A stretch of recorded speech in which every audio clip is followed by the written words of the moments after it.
Bonjour à tous, dans cette vidéo, nous allons faire 8 exercices autour des propriétés de l'intégrale, c'est-à-dire la relation de Chasles, la linéarité et la positivité.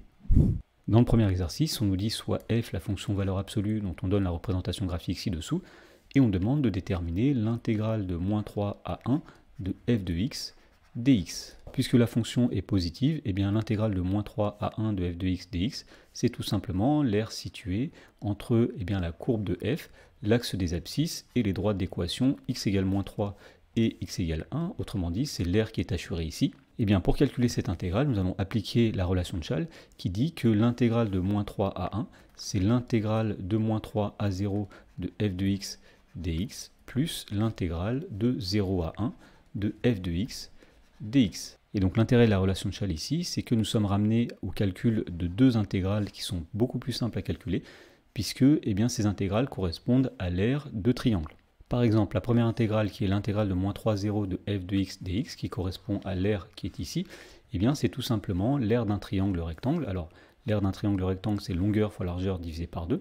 Donc la longueur ici vaut 3, multiplié par la largeur ici qui vaut 3 aussi, divisé par 2, plus l'intégrale de 0 à 1 de f de x dx, c'est tout simplement l'aire du triangle qui est ici, qui est aussi un triangle rectangle. Donc nous allons faire ici encore la largeur fois la longueur, c'est-à-dire 1 fois 1, et on divise par 2. Autrement dit, ici nous avons 3 fois 3, c'est-à-dire 9 demi, plus 1 fois 1, c'est-à-dire 1 demi. Donc l'intégrale de moins 3 à 1 de f de x dx, c'est 10 demi, c'est-à-dire 5. Dans l'exercice suivant, on demande tout d'abord de calculer l'intégrale de 2 à 4 de x moins 2 dx, puis l'intégrale de 0 à 2 de moins x plus 2 dx. Alors, on commence par calculer la première intégrale, qui est l'intégrale de 2 à 4 de x moins 2 dx. Et donc, pour calculer cette intégrale, nous allons tout simplement appliquer le théorème fondamental qui dit que l'intégrale de a à b de f de x dx, c'est grand F de b moins grand F de a, où grand F est une primitive de petit f. Alors ici, une primitive de x moins 2, on sait que c'est 1 demi de x au carré moins 2x, que nous allons appliquer entre 2 et 4. Autrement dit, nous allons tout d'abord remplacer tous les x par 4, c'est-à-dire 1 demi fois 4 au carré moins 2 fois 4, moins l'expression obtenue lorsqu'on remplace tous les x par 2, c'est-à-dire 1 demi fois 2 au carré moins 2 fois 2, en n'oubliant pas les parenthèses. Alors ici, nous allons obtenir donc 4 au carré 16 sur 2, ça fait 8. 2 fois 4, 8, donc 8 moins 8, moins donc 1 demi de 2 au carré, 1 demi de 4, c'est-à-dire 2, moins 2 fois 2, c'est-à-dire moins 4, et donc finalement ici nous obtenons donc 0, moins, alors 2 moins 4 ça fait moins 2, moins 2, c'est-à-dire 2. Ensuite nous allons calculer l'intégrale de 0 à 2 de moins x plus 2 dx, de la même façon. On va commencer par trouver une primitive de moins x plus 2, c'est-à-dire moins 1 demi de x au carré plus 2x, que nous allons évaluer entre 0 et 2. Alors tout d'abord, nous allons remplacer x par 2, c'est-à-dire moins 1 demi multiplié par 2 au carré, plus 2 fois 2, moins l'expression obtenue en remplaçant x par 0, c'est-à-dire moins 1 demi fois 0 au carré, plus 2 fois 0, et donc ceci est égal, alors 2 au carré c'est 4, 4 fois moins 1 demi ça va donner moins 2, plus 2 fois 2, c'est-à-dire plus 4, moins, alors 1 demi fois 0 au carré, plus 2 fois 0, ça va donner 0, et donc finalement, ici, il reste moins 2 plus 4, c'est-à-dire 2. Dans la question numéro 2, on demande d'en déduire la valeur de l'intégrale de 0 à 4 de valeur absolue de x moins 2 dx. Alors l'idée ici va être de se ramener au calcul que nous avons fait dans la première question, en utilisant la relation de Chasles, et donc pour cela, il faut se souvenir de la définition de la valeur absolue. La valeur absolue de x moins 2, ce sera elle-même si x moins 2 est un nombre positif, c'est-à-dire si x est plus grand que 2, et ce sera son opposé, c'est-à-dire moins x moins 2, autrement dit c'est moins x plus 2, si le nombre x est plus petit que 2. Et donc on voit que l'expression de valeur absolue de x moins 2 est différente selon que x est plus grand que 2 ou plus petit que 2. Donc nous allons ici appliquer la relation de Chasles en faisant une cassure entre guillemets en x égale 2. Et donc nous allons dire que d'après la relation de Chasles, l'intégrale de 0 à 4 de valeur absolue de x moins 2 dx, c'est l'intégrale de 0 à 2 de valeur absolue de x moins 2 dx, plus l'intégrale de 2 à 4 de valeur absolue de x moins 2 dx. Ensuite nous allons dire que ceci est égal, donc tout d'abord la première intégrale c'est l'intégrale de 0 à 2. Alors, la valeur absolue de x-2 quand x est compris entre 0 et 2, c'est-à-dire quand x est plus petit que 2, on sait que c'est moins x plus 2.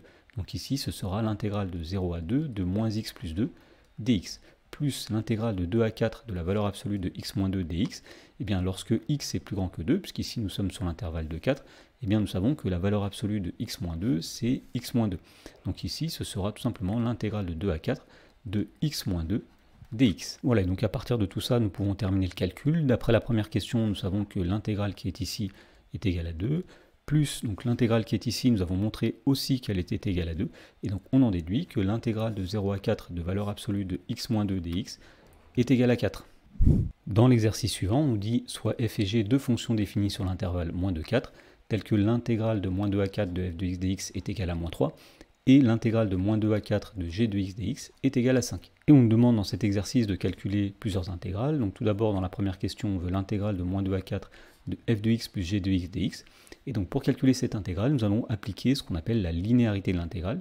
Donc on rappelle que la linéarité dit que l'intégrale de a à b de f de x plus g de x dx, et bien ceci est égal à l'intégrale de a à b de f de x dx plus l'intégrale de a à b de g de x dx. Autrement dit, l'intégrale d'une somme, c'est la somme des intégrales. Alors on peut appliquer ceci dans la première question en disant que l'intégrale grand I, qui est l'intégrale de moins 2 à 4 de f de x plus g de x dx, eh bien ce sera l'intégrale de moins 2 à 4 de f de x dx plus l'intégrale de moins 2 à 4 de g de x dx.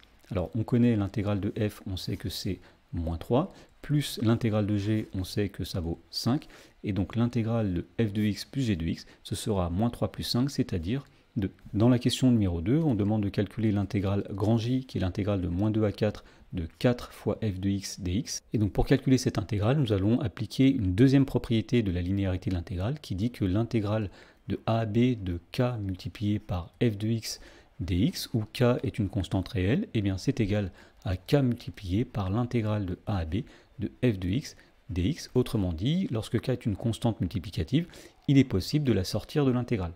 Et donc on en déduit que l'intégrale grand J, qui est l'intégrale de 4 f de x dx, eh bien ce sera 4 fois l'intégrale de moins 2 à 4 de f de x dx.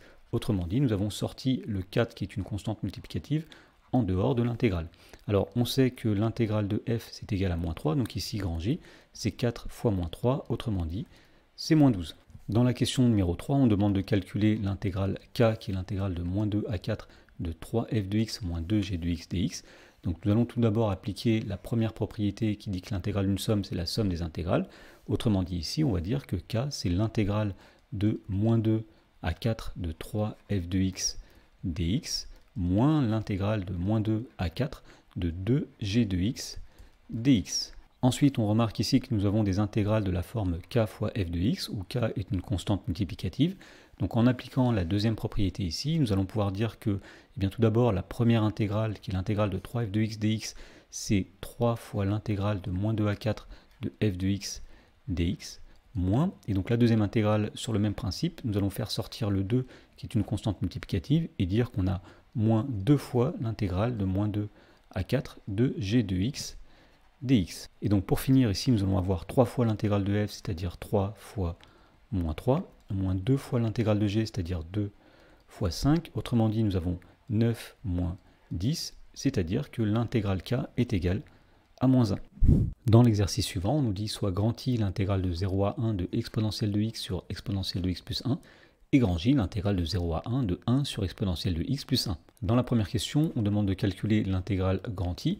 Alors pour calculer cette intégrale, eh bien, nous allons tout simplement utiliser une primitive de exponentielle de x sur exponentielle de x plus 1, et on va se souvenir qu'une primitive d'une fonction de la forme u' sur u, eh bien c'est ln de u. Donc ici la fonction u c'est la fonction exponentielle de x, et effectivement la dérivée de exponentielle de x plus 1 c'est bien exponentielle de x. Donc nous allons dire ici qu'une primitive de la fonction qui est ici, eh bien c'est tout simplement ln de exponentielle de x plus 1, et nous allons appliquer cette fonction entre 0 et 1. Autrement dit, l'intégrale grand I, c'est ln de exponentielle de 1 plus 1, moins ln de exponentielle de 0 plus 1. Alors, si on termine le calcul, ici, on va dire que c'est ln de, alors exponentielle de 1, c'est e, plus 1, moins ln de exponentielle de 0, c'est-à-dire 1 plus 1, donc moins ln de 2, et on peut mettre le résultat sous une forme un peu plus jolie en disant que ln de a moins ln de b, c'est ln de a sur b, c'est-à-dire que ln de e plus 1 moins ln de 2, c'est ln de e plus 1 divisé par 2. Dans la question numéro 2, on demande de calculer l'intégrale i plus j.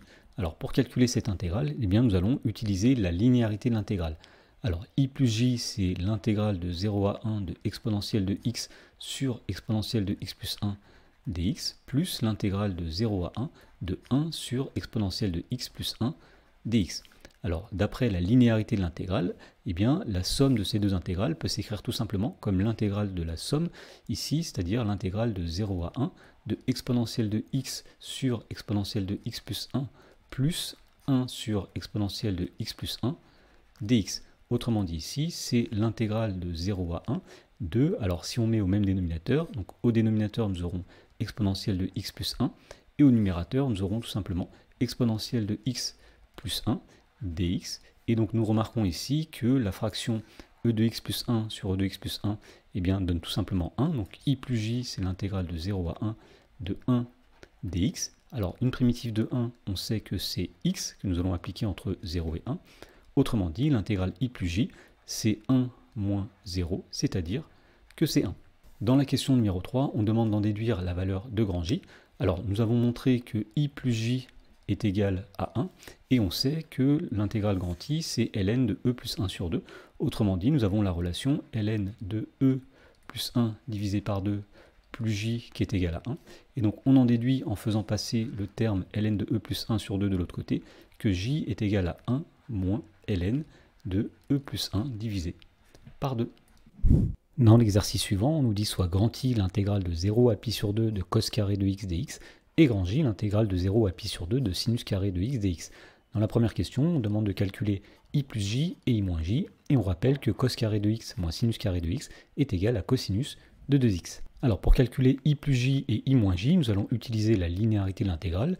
Donc par exemple, i plus j, c'est l'intégrale de 0 à pi sur 2 de cosinus carré de x dx, plus j, c'est-à-dire plus l'intégrale de 0 à pi sur 2 de sinus carré de x dx.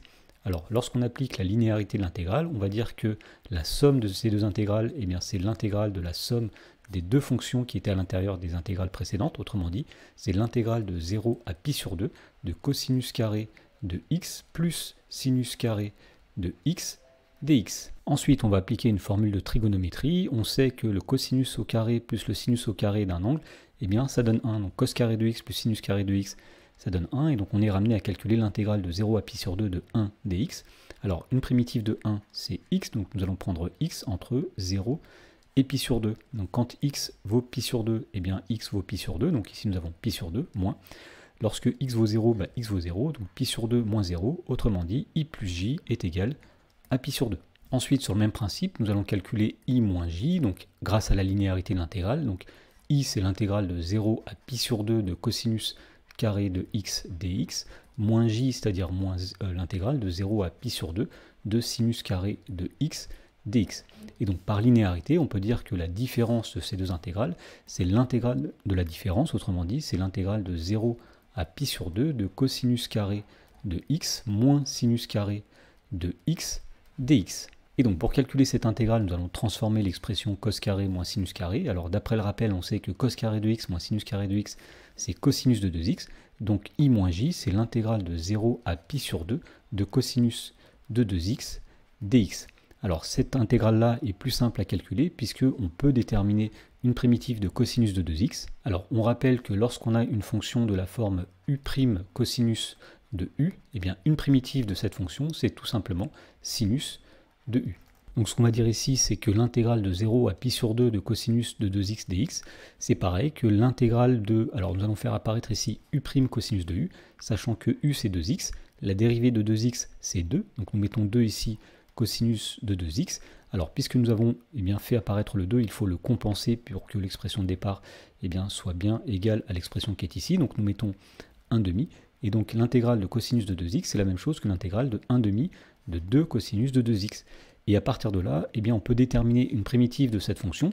Alors, le 1/2 est une constante multiplicative que nous allons laisser, et nous savons ici qu'une fonction de la forme u' cosinus de u a pour primitive sinus de u, autrement dit, une primitive de 2 cosinus de 2x, c'est sinus de 2x. Et donc, nous allons prendre cette primitive entre 0 et pi sur 2. Autrement dit, nous allons tout d'abord remplacer x par pi sur 2, c'est-à-dire que nous allons avoir 1 demi sinus de 2 fois pi sur 2, moins l'expression obtenue lorsqu'on remplace x par 0, c'est-à-dire 1 demi de sinus de 2 fois 0.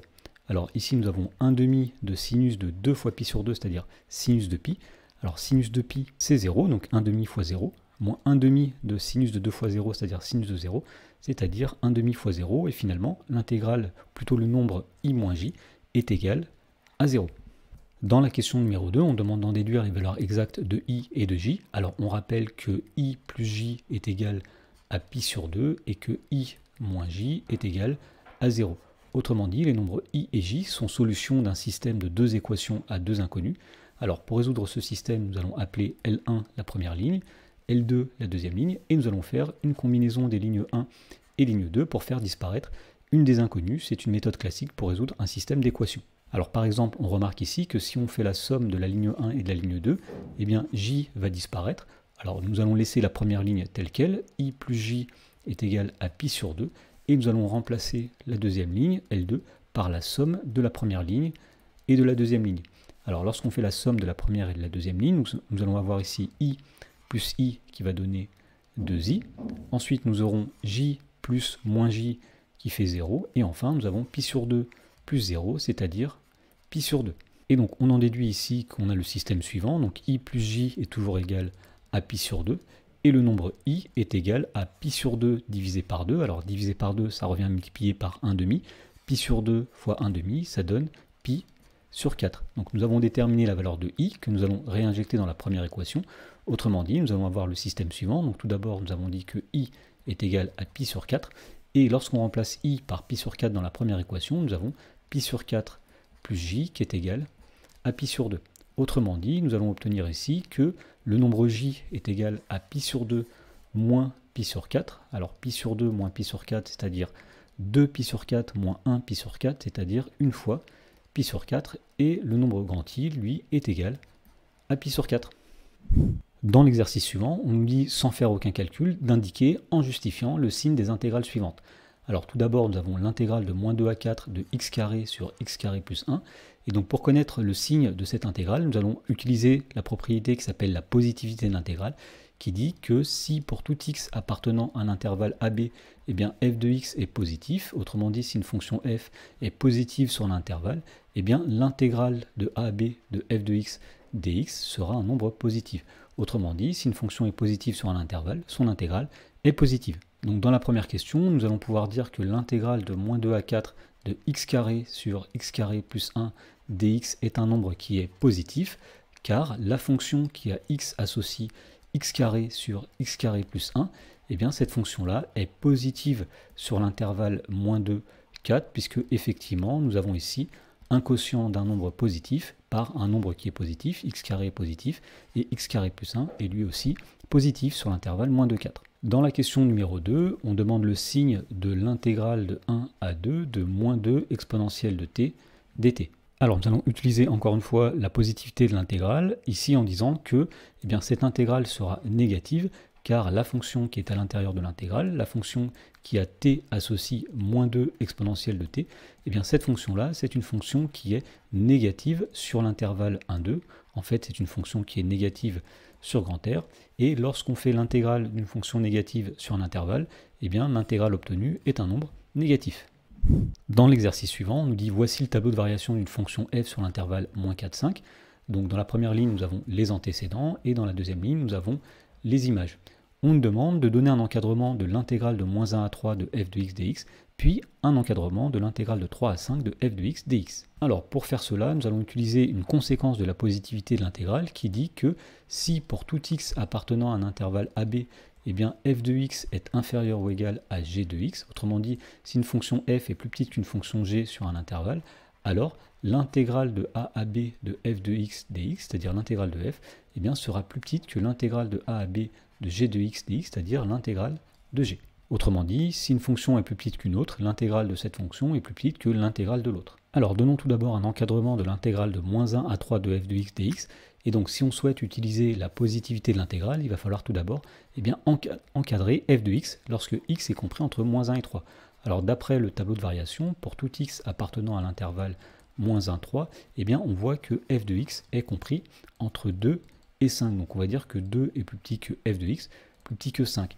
Et donc d'après la positivité de l'intégrale, on peut en déduire que l'intégrale de moins 1 à 3 de 2 dx sera plus petite que l'intégrale de moins 1 à 3 de f de x dx, qui sera elle-même plus petite que l'intégrale de moins 1 à 3 de 5 dx. Et donc pour terminer, il nous suffit de calculer les intégrales qui sont à gauche et à droite. Alors ici, nous avons l'intégrale d'une fonction constante. On sait que l'intégrale d'une fonction constante, eh bien c'est cette constante multipliée par la longueur de l'intervalle. La longueur de l'intervalle ici, c'est la distance de moins 1 à 3, c'est-à-dire 3 moins 1. Donc 2 facteurs de 3 moins 1 est plus petit que l'intégrale de moins 1 à 3 de f de x dx, qui sera plus petit que l'intégrale de moins 1 à 3 de 5 dx.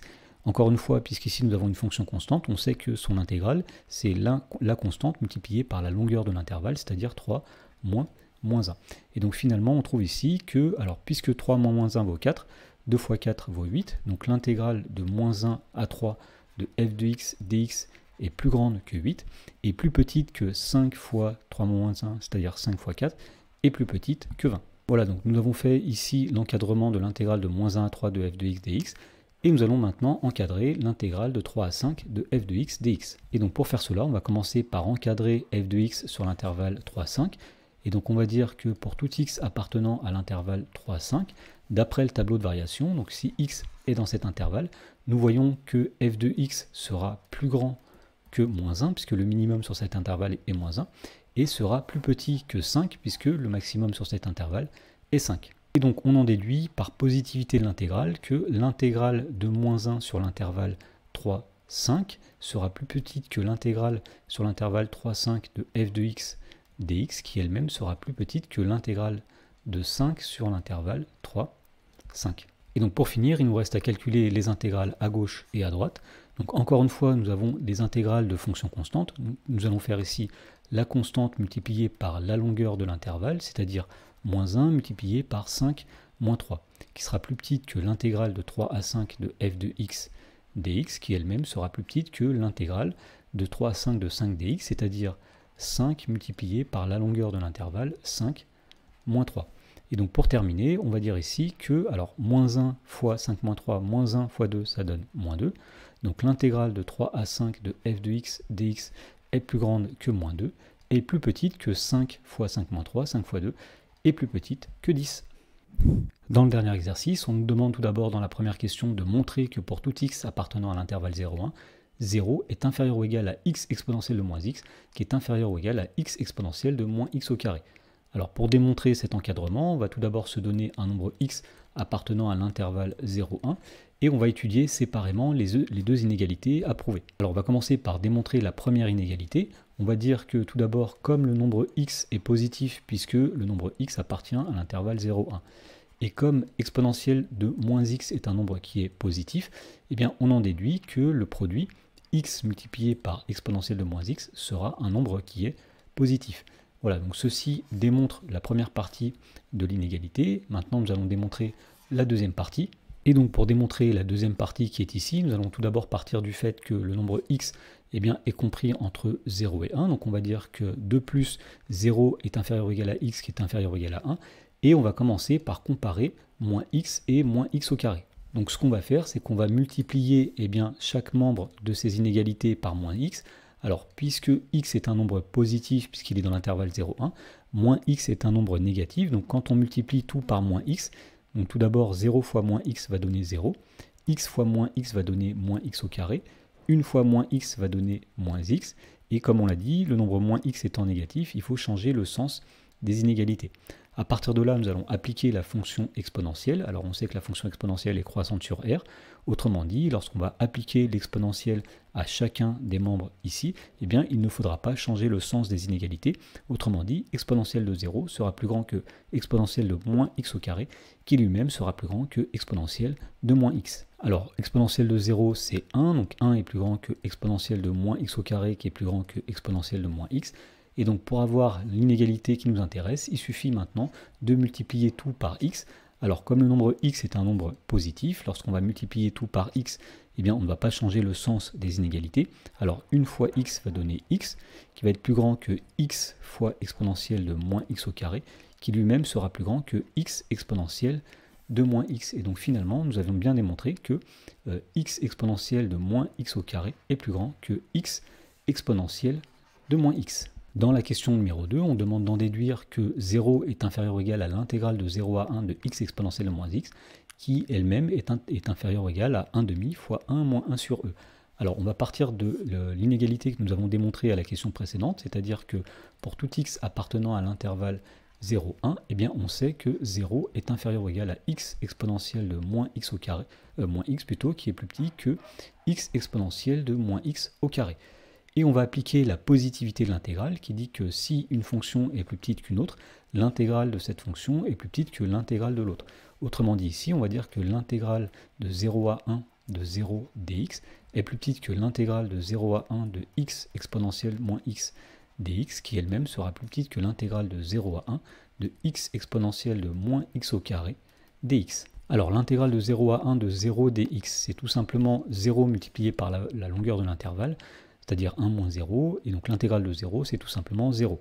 Au milieu, nous avons l'intégrale de 0 à 1 de x exponentielle moins x dx, et à droite ici, nous avons une intégrale que l'on peut calculer, puisque nous allons pouvoir trouver une primitive de x exponentielle de moins x au carré. Alors pour trouver une primitive de u' exponentielle de u, on dit tout simplement que c'est exponentielle de u. Donc on va essayer de faire apparaître ici une expression de la forme u' exponentielle de u, sachant que u ici c'est moins x au carré. Alors la dérivée de moins x au carré c'est moins 2x, donc nous allons faire apparaître ici moins 2x exponentielle de moins x au carré, et nous allons compenser ce moins 2 que nous avons fait apparaître en multipliant par 1 sur moins 2, c'est-à-dire moins 1 demi. Donc on va dire finalement que ici nous avons 0 qui est plus petit que l'intégrale de 0 à 1 de x exponentielle moins x dx, qui est plus petit que, alors entre crochets nous allons mettre une primitive de la fonction qui est ici. Donc nous avons moins 1 demi qui est une constante multiplicative que nous allons laisser. Et ici nous avons une fonction de la forme u' exponentielle de u. Alors nous avons rappelé ici qu'une primitive de u' exponentielle de u, c'est exponentielle de u. Donc nous avons moins 1 demi facteur de exponentielle de moins x au carré que nous allons prendre entre 0 et 1. Donc finalement on obtient ici 0 qui est plus petit que l'intégrale de 0 à 1 de x exponentielle moins x dx, qui sera plus petit que, alors ici nous allons tout d'abord prendre cette primitive en 1, c'est-à-dire moins 1 demi exponentielle de moins 1 au carré, moins cette primitive appliquée en 0, c'est-à-dire moins 1 demi exponentielle de moins 0 au carré. Et donc on obtient finalement 0 qui est inférieur ou égal à l'intégrale de 0 à 1 de x exponentielle moins x dx, qui est plus petit que, alors ici nous avons moins 1 demi, exponentielle de moins 1 au carré, c'est-à-dire exponentielle de moins 1, alors moins 1 demi, c'est-à-dire plus 1 demi, multiplié par exponentielle de moins 0 au carré, c'est-à-dire exponentielle de 0, c'est-à-dire 1. Donc nous avons tout simplement 1 demi fois 1, autrement dit 1 demi, que l'on peut factoriser en 1 demi facteur de 1 moins exponentielle de moins 1, puisque 1 demi fois 1 va donner 1 demi, et 1 demi fois exponentielle de moins 1 va donner moins 1 demi exponentielle de moins 1. Et pour conclure, pour avoir exactement la même forme que celle qui est donnée dans l'énoncé, on va dire ici que exponentielle de moins 1, c'est égal à 1 sur exponentielle de 1, c'est-à-dire 1 sur e.